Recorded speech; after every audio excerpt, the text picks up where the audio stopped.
Hi friends, welcome to Gauri smart Telugu house wife. ఈరోజు మనం టమాటా బజ్జీని ఇంట్లోనే ఈజీగా స్టఫింగ్తో పాటు ఎలా చేసుకోవాలో చూసేద్దాం.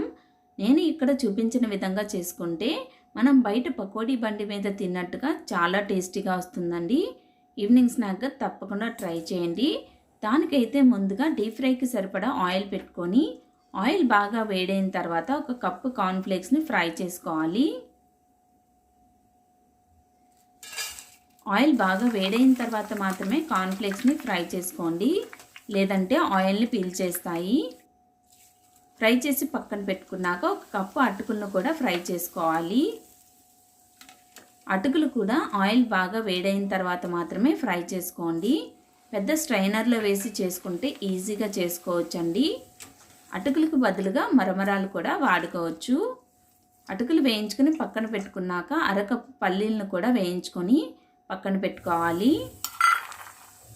ఇప్పుడు బ్యాటర్ని ప్రిపేర్ చేసుకోవడం కోసం కప్పున్నర శనగపిండిని తీసుకొని 1 టేబుల్ స్పూన్ వాముని ఈ విధంగా క్రష్ చేసి వేసుకోవాలి. అలానే 1 టేబుల్ స్పూన్ కారం, రుచికి సరిపడినంత ఉప్పు, 1/2 టేబుల్ స్పూన్ ధనియాల పొడి వేసి చక్కగా మిక్స్ చేసుకోవాలి. వీకెండ్స్లో ట్రై చేయండి, చాలా బాగుంటుంది. మిక్స్ చేసుకున్న తర్వాత కొద్దిగా వాటర్ యాడ్ చేసుకుంటూ బాగా బీట్ చేసుకుంటూ కలుపుకుంటే పైన తోపు అనేది ఫ్లఫీగా వస్తుందండి. ఒక 5 నిమిషాల పాటు ఈ విధంగా బీట్ చేసుకుంటూ కలుపుకోండి. బజ్జీల పిండి మాదిరిగా కలుపుకొని పక్కన పెట్టుకోవాలి. ఇప్పుడు ఈ సైజు టమాటాలను తీసుకొని శుభ్రంగా వాష్ చేసుకోండి. నేనైతే ఇక్కడ ఒక పించ్ తినే సోడా కలుపుతున్నానండి. బజ్జీలు వేసే ముందు ఇలా కలుపుకోండి, లేదంటే స్కిప్ చేయొచ్చు. ఇప్పుడు ఒక్కొక్క టమాటాను వేసుకొని చక్కగా డిప్ చేసుకొని ఆయిల్లో వేసి ఫ్రై చేసుకొని బజ్జీలను రెడీ చేసుకోవాలి.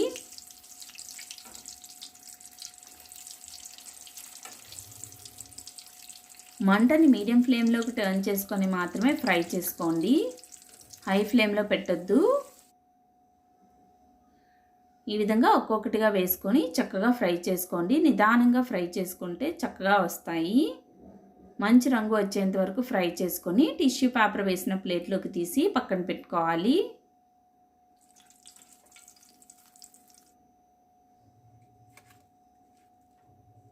అలానే మిగిలిన టమాటాలను కూడా ఫ్రై చేసుకొని పక్కన పెట్టుకొని ఇప్పుడు ఒక్కొక్క బజ్జీని రెండోసారి కూడా డిప్ చేసుకొని ఫ్రై చేసుకోండి.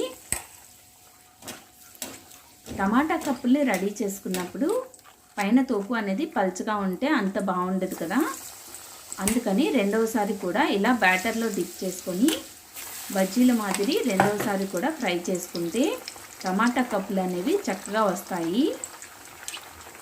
మనం బయట బజ్జీ షాప్లో తినేది ఇలానే చేస్తారండి. ఎక్స్ట్రా ఉన్న పకోడీలు లాంటివన్నీ ఒక కప్లోకి తీసి పక్కన పెట్టుకుంటే మనం స్టఫింగ్లో కలుపుకోవచ్చు. ఇప్పుడు రెడీ అయిన బజ్జీలను ప్లేట్లోకి తీసుకొని ఒక్కొక్క బజ్జీని 2 భాగాలుగా కట్ చేసుకోవాలి.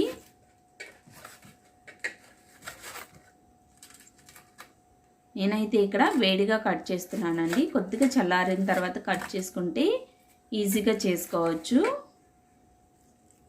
ఇలా టమాటా కప్పులకి టమాటాని సపరేట్ చేసుకొని ఒక బౌల్లోకి వేసుకోవాలి. చూడండి, ఈ విధంగా టమాటాని సపరేట్ చేసుకోవాలి. నేనైతే ఇక్కడ 2 టమాటాలను తీసుకున్నాను. ఒక బౌల్లో వేసుకొని స్టఫింగ్ కోసం టమాటాలను చక్కగా స్మాష్ చేసుకోవాలి. ఈ విధంగా స్మాష్ చేసుకొని 1 కప్పు సన్నగా తరిగిన ఉల్లిపాయలు, 1 టేబుల్ స్పూన్ కారం, 1 టేబుల్ స్పూన్ సాల్ట్, మనం ముందుగా పక్కన పెట్టుకున్న పకోడీని ఈ విధంగా క్రష్ చేసి వేసుకోవాలి. సన్నగా తరిగిన కొత్తిమీర వేసి కలుపుకొని 1/2 టేబుల్ స్పూన్ చాట్ మసాలా, అరచెక్క నిమ్మరసం పిండుకొని కలుపుకోవాలి. చాట్ మసాలా వేసుకుంటే టేస్ట్ బాగుంటుంది, నచ్చని వారు స్కిప్ చేసుకోవచ్చు. ఈ విధంగా చక్కగా మిక్స్ చేసుకోండి. మీ దగ్గర ఎక్స్ట్రా పకోడీ రాకపోతే బజ్జీనే ఒకటి క్రష్ చేసి వేసుకోండి, సరిపోతుంది. చక్కగా మిక్స్ చేసుకున్న తర్వాత అటుకులు, కార్న్ఫ్లేక్స్ వేసుకొని మిక్స్ చేసుకోవాలి. అంతేనండి, ఎంతో టేస్టీగా ఉండే టమాటా బజ్జీ స్టఫింగ్ అయితే రెడీ అయిపోయింది కదా. స్టఫింగ్ని ఈ విధంగా మనం ముందుగా ప్రిపేర్ చేసుకున్న కప్పుల్లోకి ఫిల్ చేసుకోవాలి.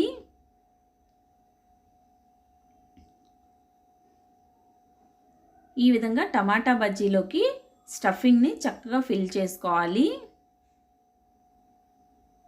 ఈ విధంగా ఫిల్ చేసుకొని ఫ్రై చేసుకున్న పల్లీలు, కార్న్ఫ్లేక్స్, సన్నగా తరిగిన కొత్తిమీర, నచ్చితే కొద్దిగా ఉప్పు, కారం, అలానే నిమ్మరసం పిండుకొని సర్వ్ చేసుకుంటే అంతేనండి, ఎంతో టేస్టీగా ఉండే టమాటా బజ్జీ రెడీ అయిపోయింది.